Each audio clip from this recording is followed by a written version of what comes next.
Probablement un message qui aurait dû être le tout premier que nous ayons entendu. Amen. Vous savez, j'ai réalisé quelque chose.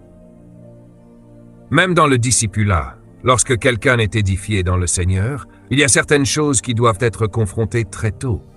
Sinon, elles réapparaissent plus tard dans notre marche. Et lorsqu'elles réapparaissent plus tard, elles deviennent beaucoup plus difficiles à gérer que si elles avaient été traitées dès le début. Parce que l'œuvre du croyant n'est pas seulement spirituelle, mais la vie de l'homme se trouve en réalité dans l'âme.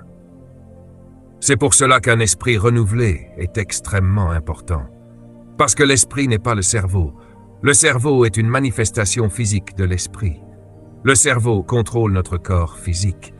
Il a une conscience et il y a une partie qui concerne le comportement, etc.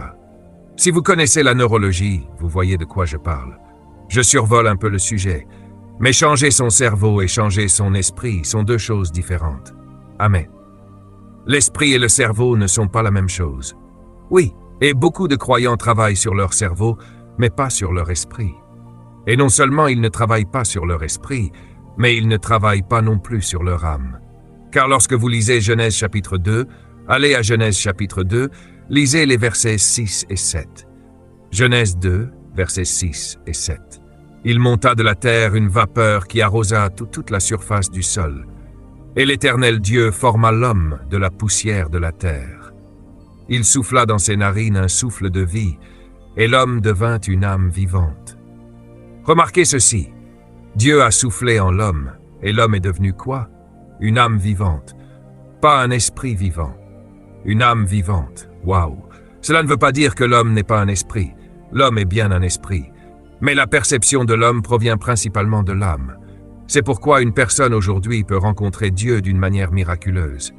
Mais si son âme, qu'on appelle aussi son cœur, n'a jamais rencontré Dieu, demain elle peut se détourner de Dieu. Waouh! Quand vous regardez les enfants d'Israël, ils ont vu une manifestation si puissante de Dieu que Dieu les suppliait. Ne m'oubliez pas, ne quittez pas mes voies, attachez-vous à moi. Ce que Dieu cherchait à atteindre, c'était leur cœur, pas leur esprit intellectuel, pas ce que nous appellerions le cerveau. Travailler sur